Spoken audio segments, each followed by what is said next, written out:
আইপিএলের নতুন মৌসুম শুরু হলো মাত্র। টুর্নামেন্টে অংশ নেয়া 10টা দল প্রত্যেকেই একটা করে ম্যাচ খেললো। 5 দিনে 5টা ম্যাচ হয়েছে এবং এই 5 ম্যাচেই একটা প্যাটার্ন কিন্তু লক্ষ্য করা যাচ্ছে প্রবলভাবেই। প্রতিটি খেলায় যেই দলের ক্যাপ্টেন টস জিতেছেন সেই দল ম্যাচও জিতেছে। প্রতিটি টসজয়ী ক্যাপ্টেন প্রতিপক্ষকে আগে ব্যাটিংয়ে আমন্ত্রণ জানিয়েছেন, এরপর সেই রান তাড়া করে দলকে জিতিয়েছেন। তার মানে কি টস জিতলেই ম্যাচ জয়ের নিশ্চয়তা?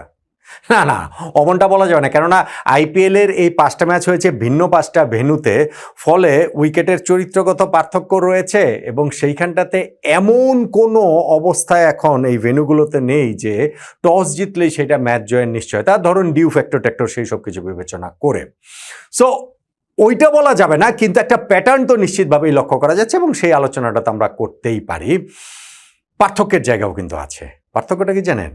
এইবারের আইপিএলের শুরুর 2 দিন যেমন খেলাটা হয়েছে তাতে করে কিন্তু রান বন্যার টুর্নামেন্টের প্রতিশ্রুতি ছিল। প্রথমবারের মতো আইপিএলে 300 স্কোর হবে সেই প্রতিশ্রুতির জায়গাটা প্রবলভাবেই ছিল। ভাই, টুর্নামেন্টের শুরুই যখন হয় প্রথম 2 দিনের ফার্স্ট ইনিংসে 200+ স্কোরে এবং সেকেন্ড ইনিংসে সেই স্কোর তাড়া করে জেতার মাধ্যমে বিরাট কোহলির আরসিবি জিতেছে, রোহিত শর্মার মুম্বাই ইন্ডিয়ান্স জিতেছে। ফলে সেই জায়গাটাতে 200 রান হচ্ছে, সেইটা তাড়া করে জিতে যাচ্ছে দলগুলো 300 রানের স্কোরের প্রত্যাশায়, তাই বাড়াবাড়ি আর কোথায়। অথচ এরপরে রান বন্যার আইপিএলটা রান খরার আইপিএলে রূপান্তরিত হয়ে যাওয়ার মতো অবস্থা। কেননা পরের 3 ম্যাচে ফার্স্ট ইনিংসে রান হয়েছে 127, 162 এবং আজকে 141। তো প্রথম ইনিংসে তো খেলা শেষ হয়ে গিয়েছে। আজকেও যেমন দিল্লি ক্যাপিটালস এই লখনৌ সুপার জায়ান্টসকে ফার্স্ট ইনিংসে ওই 150-র মধ্যে আটকে রেখে নিজেদের জয়টা এক অর্থে নিশ্চিত করে ফেলে এবং সেই জয়টা তারা পেয়ে যায় 17 বল হাতে রেখে 6 উইকেটে। 17 বল হাতে রেখে 6 উইকেটে জিতেছে প্রতিপক্ষকে 141 রানে আটকে রেখে। এইটা বললে জয়টা যতটা সহজে এসেছে বলে মনে হয়, দিল্লির জয় কিন্তু আসলে অত সহজে আসেনি। কিন্তু শেষ পর্যন্ত এত সহজে তারা আসলে জিতে গেলটা কিভাবে, কোনটা টার্নিং পয়েন্ট, তা নিয়ে এই আলোচনাটা করছি। আমার সঙ্গে আপনি মিলিয়ে নিতে পারেন। হ্যাঁ, লখনৌ সুপার জায়ান্টসকে 141 রানে যখন তারা আটকে দিয়েছে তখনই তারা জয়ের ব্যাপারে কনফিডেন্ট থাকাটা খুবই স্বাভাবিক দিল্লি ক্যাপিটালসের। কিন্তু সেই আত্মবিশ্বাসটা নড়বড়ে হয়ে যায় যখন পাওয়ার প্লেতেই তারা 4-4টা উইকেট হারিয়ে ফেলে। কেএল রাহুলের উইকেট হারায়, নীতিশ রানার উইকেট হারায়, পাথুম নিশাঙ্কার উইকেট হারায় এবং অক্ষর প্যাটেলও যখন বোল্ড হয়ে যান, ওই 4 উইকেট হারানোর মধ্যে দিয়েই কিন্তু 26 রানে মনে 4 উইকেট তারা হারিয়েছিল। তখন ওই 142 রানের টার্গেটটাকে অনেক বড় মনে হচ্ছিল। তখন মনে হচ্ছিল যে লখনৌ সুপার জায়ান্টস একটা লো স্কোরিং থ্রিলার না উপহার দিয়ে ম্যাচটা জিতে নেয়। কিন্তু ভাই, তাদের আসলে একটা বোলার শর্ট ছিল, কেননা তাদের ওই ব্যাটিং বিপর্যয়ের জন্য ইম্প্যাক্ট সাব হিসাবে ব্যাটসম্যান নামিয়ে দিতে হয়েছে এবং সেই ব্যাটসম্যান নামানোর কারণে একটা স্পেশালিস্ট বোলার যে তাদের কম, সেইটা তাদেরকে ভুগিয়েছে। যেই কারণে এই শুরুর নড়বড়ে অবস্থাটা যখন সামলে নিয়েছে দিল্লি ক্যাপিটালস, এরপরে আর সেইটার জবাব লখনৌ সুপার জায়ান্টসের কাছে ছিল না। হ্যাঁ, ডেফিনেটলি এখানটাতে সামির রিজভী এবং ট্রিস্টান স্টাফসকে ক্রেডিট দিতে হবে, যারা 76 বলে একটা অবিচ্ছিন্ন 119 রানের পার্টনারশিপ গড়েছেন। বিশেষ করে সামির রিজভী, যিনি মিড উইকেট দিয়ে পুল করে ছক্কা মারে ম্যাচটা শেষ করেছেন 17 বল হাতে রেখে 18 নম্বর ওভারের ফার্স্ট বলটাতে। তিনি যে একটা ইনিংস খেলেছেন অপরাজিত 70 রানের, সেটা একটা ঝলমলে ইনিংস। প্রতিশ্রুতিশীল ব্যাটসম্যান তিনি, গত কয়েক আইপিএল ধরে আমরা দেখছি।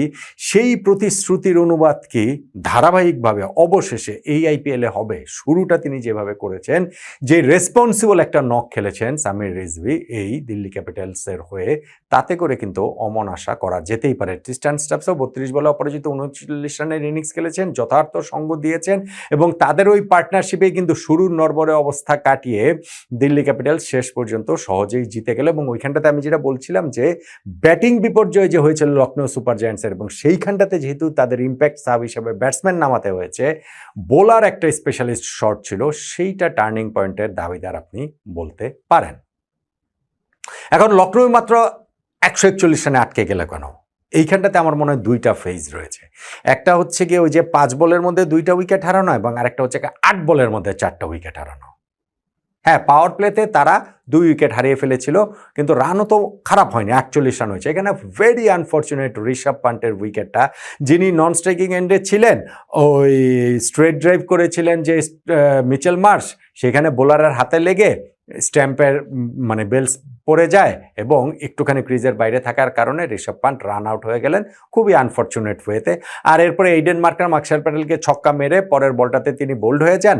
ওই 2টা উইকেট শুরুতে তাদের পড়ে গেছে পাওয়ার প্লেতে, কিন্তু আমি এই 2 উইকেটের কথা বলছি না। আয়ুষ বাদন এরপরে আউট হয়েছেন সেটাও না, আমি বলছিলাম যে পরপর 2 ওভারে 4-5 বলের মধ্যে যে তারা নিকোলাস পুরান এবং মিচেল মার্শের উইকেট দুটো হারালো। স্পেশালি নিকোলাস পুরানকে যেইভাবে লুঙ্গি এনগিডি অফ কাটার দিয়ে বিভ্রান্ত করে বোল্ড করেছেন, বেচারা নিকোলাস পুরান, তিনি তো আসলে স্ট্রেইটই খেলতে চেয়েছিলেন, কিন্তু বলের একেবারে ভুল লাইনে গিয়ে ওই স্লোয়ারটাতে এমনভাবে তিনি বিভ্রান্ত হয়েছেন যে সেইখানটাতে বোল্ড হয়ে যান। আর নেক্সট ওভারটাতে থার্টিজের ঘরে পৌঁছে যাওয়া সেট হওয়া ব্যাটসম্যান মিচেল মার্শ, তিনিও যখন কুলদীপ যাদবের বলটাতে তিনি আউট হয়ে গেলেন, ওই জায়গাটাতে 71 রানে 5 উইকেট হারিয়ে ফেলল লখনৌ সুপার জায়ান্টস। তারা এরপরেও একটুখানি চাইছিল যে ইম্প্যাক্ট সাবটা রেখে দিতে ব্যাটসম্যানের ক্ষেত্রে, মানে একজন স্পেশালিস্ট বোলার তো রাখবে, কিন্তু সেটা তারা করতে পারেনি, কেননা 6th উইকেট চলে যাওয়ার পরে ওইখানটাতে তাদের শাহবাজকে নামিয়ে দিতে হয়।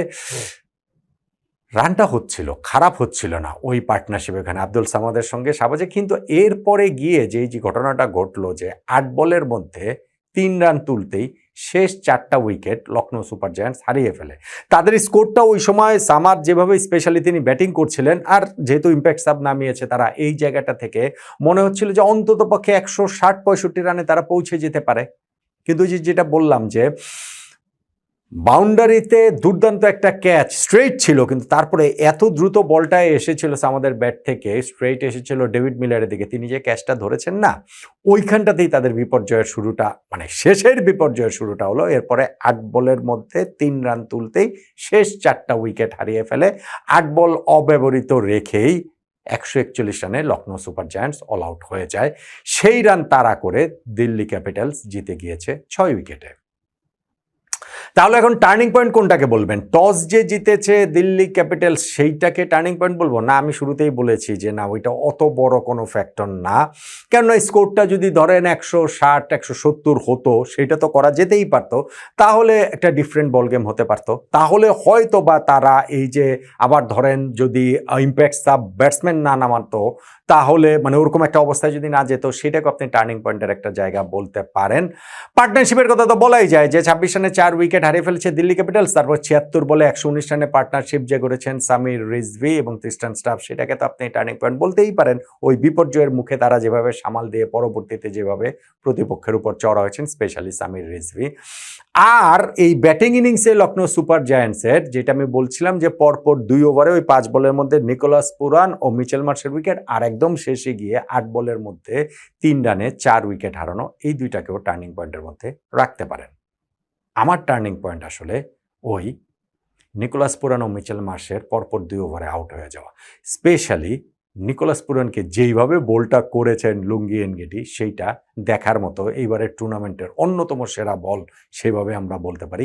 এই যে পরপর 2 ওভারে 2টা উইকেট 5 বলের মধ্যে হারিয়ে ফেললো লখনৌ সুপার জায়ান্টস, সেইটাই আসলে তাদেরকে পরবর্তী বিপর্যয়গুলো, ব্যাটিং বিপর্যয়গুলো ইনভাইট করেছে, যেই কারণে তারা আর অত বড় টোটালটা করতে পারেনি, যেইটা দিল্লি ক্যাপিটালসকে হারানোর জন্য যথেষ্ট হয়। নিকোলাস পুরান ও মিচেল মার্শের উইকেটটাই তাই আমার কাছে লখনৌ সুপার জায়ান্টসের বিপক্ষে দিল্লি ক্যাপিটালসের 6 উইকেটে জয়ের টার্নিং পয়েন্ট।